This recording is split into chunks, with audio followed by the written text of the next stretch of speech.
Semuanya terjadi sesuai dengan apa yang kita pikirkan. Kalau kamu sudah membatasi, kamu membiasakan diri mengatakan saya tidak bisa membayar kewajiban saya.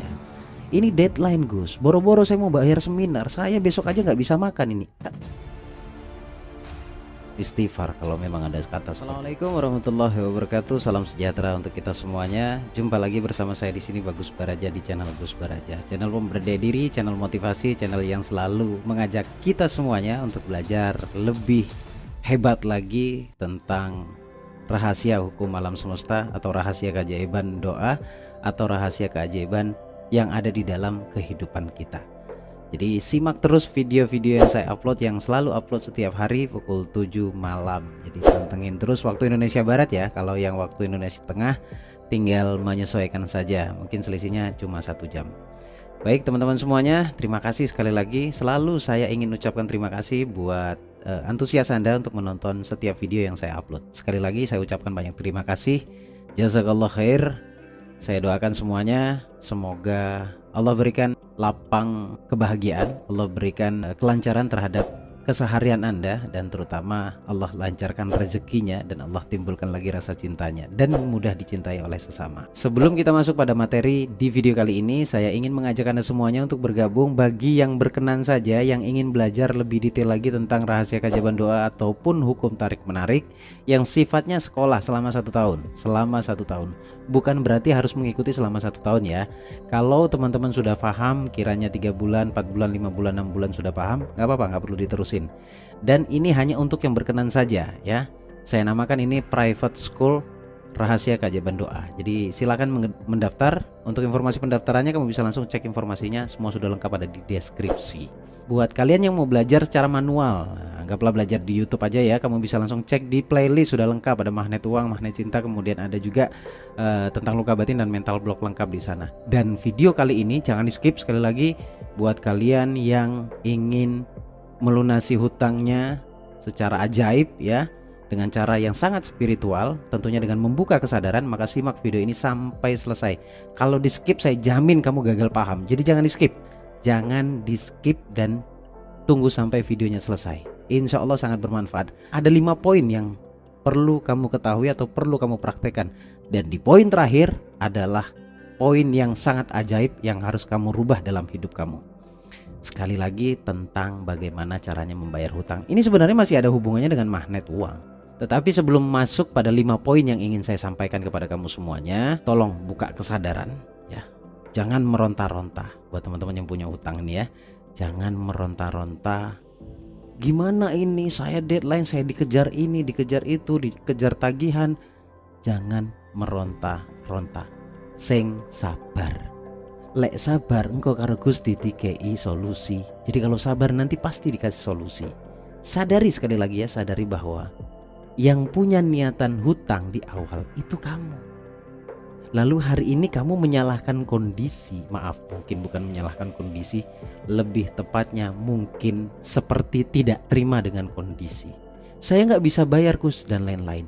Tetapi saat berhutang kamu enjoy, kamu tidak memikirkan resikonya apa.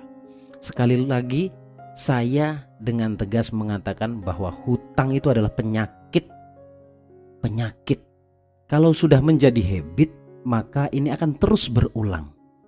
Ayo hentikan, whatever lah. Kalian mau bilang, oh Mas Bagus juga ikut anti riba. Bukan masalah di ribanya.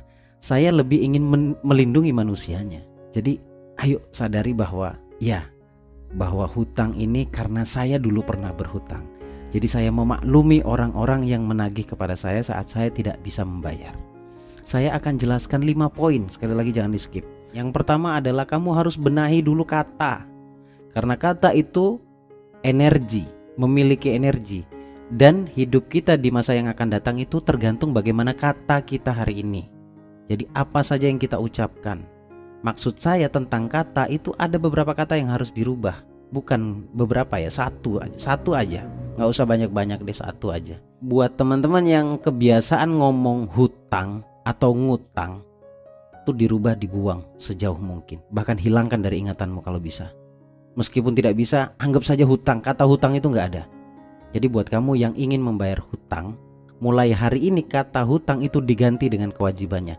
Bahkan sejak kamu mendengarkan video ini, ganti kata tit dengan kewajiban. Selain kewajiban mungkin dengan amanah. Jadi mulai sekarang kita ucapkan bahwa yang tadi itu kita ganti dengan kewajiban. Karena memang membayar itu sebuah kewajiban. Jadi anggap saja itu kewajiban dan memang itu kewajiban. Ini perlu digarisbawahi karena kalau kamu terus mengatakan hutang, yang ada kamu sedang memanggil hutang sebenarnya. Segimanapun kamu tidak mau secara lisan tentang hutang tersebut, tetap saja itu akan terpanggil. Jadi teman-teman jujur saja, karena kebiasaan ngomong hutang, maka justru bukan hutang malah pergi, malah terus datang. Karena ketika kita melihat uang tuh jadi lupa tuh. Ya, secara psikologis lupa. Saat mau melakukan itu, saat butuh uang lalu tiba-tiba muncul di pikirannya adalah hutang. Jadi di saat kamu butuh uang, ya misalkan kamu mau buka usaha. Sekarang saya tanya, yang ada di pikiranmu apa? Pasti nggak punya modal. Ketika bicara tidak punya modal, yang otomatis muncul adalah hutang. Seakan-akan loh ya, saya tidak menuduh, seakan-akan kita menghilangkan keajaiban dari Allah. Sama, kita juga pernah berhutang. Jadi sejak saya merubah kata itu dan saya tahu resikonya, saya tidak mengambil jalan itu. Saya lebih mengambil jalan keajaiban dari Allah. Ya, perlahan buat teman-teman yang punya hutang dari sekarang, katakan bahwa hutang itu tidak ada, yang ada adalah kewajiban. Ganti dengan kewajiban atau amanah. Nih, sekarang saya bicara kesadarannya nih, 4 poin terakhir nih. Yang kedua yaitu sadari bahwa sesadar-sadarnya ya, harus menyadari dengan kesadaran tinggi ya dari hati bahwa Allah tidak akan pernah membebani manusianya di luar batas kemampuannya. La yukallifullahu nafsan illa wus'aha. Tidak ada tuh, nggak ada ujian, cobaan. Meskipun ulah tangan kita sendiri, Allah pun bertanggung jawab. Dan semuanya yang membereskan Allah. Jadi jangan berpikir bahwa kamu bisa melunasi kewajibanmu. Jangan, tapi kalau kamu membiasakan diri, Allah akan selesaikan kewajibanku, Allah akan cukupkan kewajibanku, dan Allah akan bayar semua kewajibanku, amanahku. Jadi kewajiban. Jadi kewajibanmu juga Allah yang ngurusi. Karena Allah sudah berjanji, ini janji Allah, bahwa kalau kita diberikan ujian, kesulitan, itu nggak bakalan di luar batas kemampuan kita. Dengan kata lain, Allah menganggap kita mampu untuk menyelesaikan itu. Saya mau nanya sekarang, kamu boleh jawab di kolom komen sebanyak-banyaknya. Jawab pertanyaan saya, dan saya mendoakan Anda supaya semua kewajiban Anda diselesaikan oleh Allah. Saya mau tanya satu hal, benarkah Anda percaya dan yakin sama Allah? Kalau kamu benar-benar percaya dan yakin sama Allah, hilang sudah kegalauan. Hilang sudah kegalauan. Karena saya mencoba untuk membuka paradigmamu, dan juga saya pernah mengalaminya. Sebenarnya kalau saya mau berpikir sekaligus saya bertanya kepada Anda, hari ini umur sudah menjelang 40, flashback. Dari mulai kita tahu dan sadar bahwa kita punya masalah. Adakah masalah sampai detik ini, masalah Anda, yang tidak Allah selesaikan? Sekalipun kamu tidak berpikir ataupun berpikir keras, semuanya Allah selesaikan. Itu menunjukkan bahwa Allah ingin menepati janji bahwa gak akan aku berikan cobaan di luar batas kemampuanmu, wahai hambaku. Seperti itu. Jadi buka kesadarannya, oh ya, setelah kamu sadar, ya saya yakin, saya percaya bahwa Allah tidak akan membebani sesuatu apapun itu kepadaku. Kalau itu di luar batas kemampuanku, pasti Allah berikan solusi.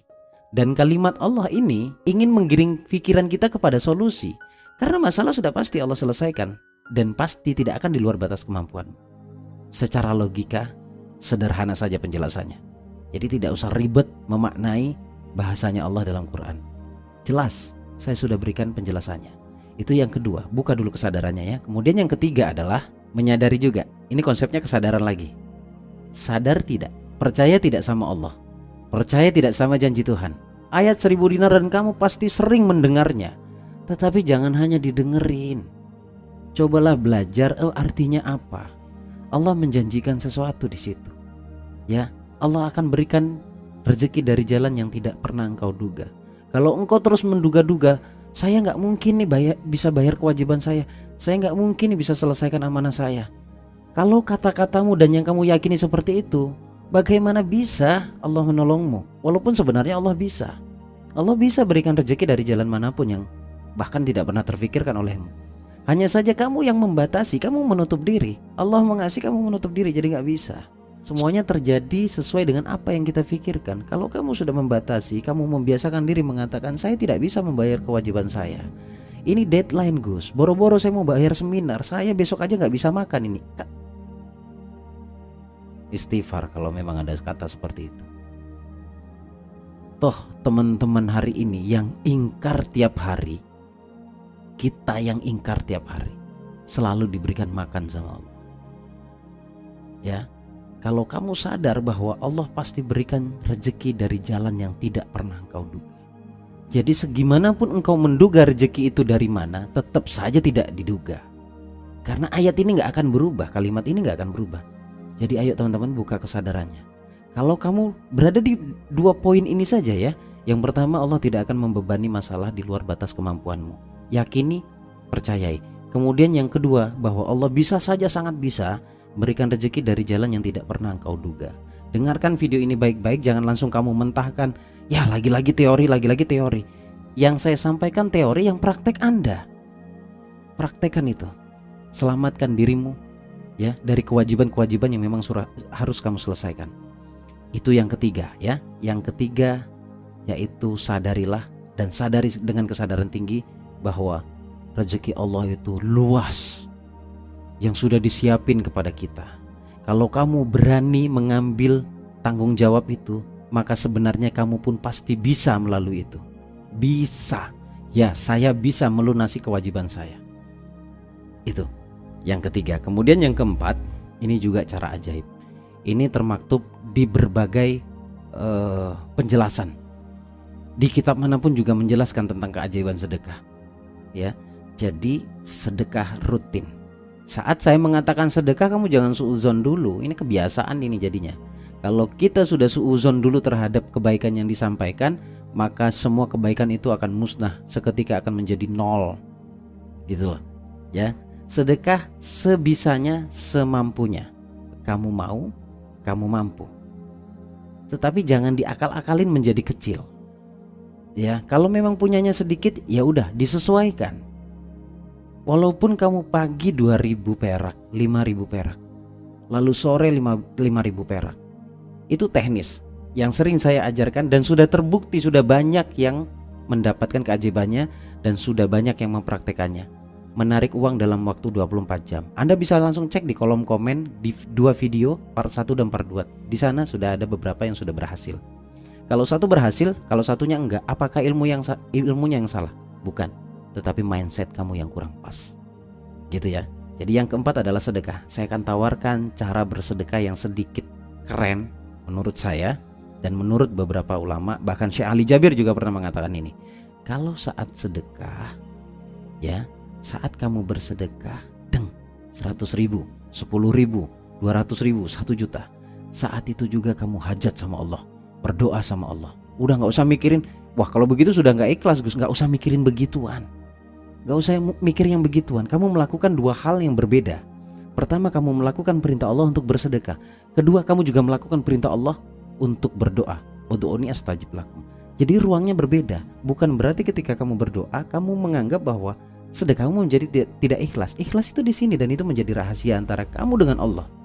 Itu rahasia pribadi kita masing-masing. Jadi di saat kamu bersedekah, bermunajatlah di sana.